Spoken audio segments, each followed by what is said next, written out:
Les musées de la Corrèze vont peut-être eux aussi servir de test puisque le président du département a décidé de les rouvrir à partir du 15 avril prochain. Bonsoir Pascal Coste, merci d'être avec nous en direct de nos studios à Brive.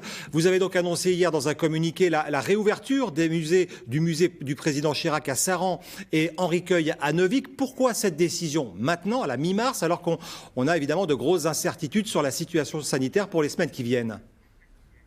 Mais déjà, à l'heure où l'ensemble des salles dans notre pays, et particulièrement en Corrèze, sont occupées par les intermittents pour défendre la rouverture de ces salles et leur statut, eh bien, il était important aussi que nous, au-delà du soutien classique, on puisse dire... Voilà concrètement ce qu'on va faire. Donc je ne vois pas pourquoi il serait plus risqué d'aller au musée de Saran ou à Neuvic, le musée de la Résistance, que d'aller faire ses courses. C'est pour ça que nous réouvrirons avec un protocole sanitaire que l'on enverra à la ministre de la Culture pour qu'elle puisse faire la même chose un peu partout en France. Alors ce protocole, justement, quel sera-t-il pour les deux musées ?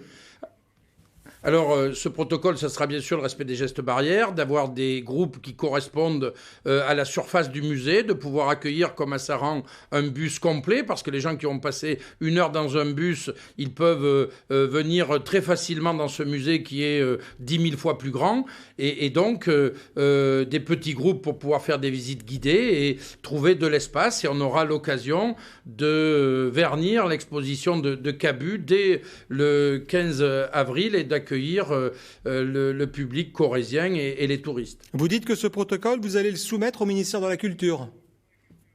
Oui, on va le soumettre parce que c'est un exemple et je pense que ces expérimentations qui doivent être conduites doivent nous amener à ce que le gouvernement prenne rapidement des décisions.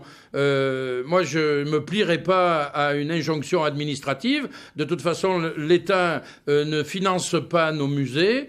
Je ne vois pas pourquoi il mettrait des cordons de CRS pour interdire l'accès de ces musées-là. C'est simplement des règles de bon sens et je pense qu'il faut réouvrir un petit peu notre économie en fonction des territoires comme les nôtres qui sont moins touchés par la pandémie et je pense notamment aux restaurants et à un certain nombre d'autres lieux de culture qui, eux, devraient pouvoir s'ouvrir dans le respect des normes sanitaires. Et si jamais il devait y avoir une fermeture administrative, vous passeriez outre ? Bien sûr, fermeture administrative, pourquoi faire ? Qu'est-ce qu'ils peuvent me faire ? Ils peuvent décréter de le refermer. Très bien, ils vont mettre des CRS devant, ils vont venir me supprimer les subventions, ils ne m'en donnent pas. Donc à un moment, le sens de la responsabilité, il est là. Je ne prends pas plus de risques à laisser le musée ouvert que de voir des gens qui vont au supermarché faire les courses. Merci beaucoup Pascal Coste, président du conseil départemental de la Corrèze. Merci à vous.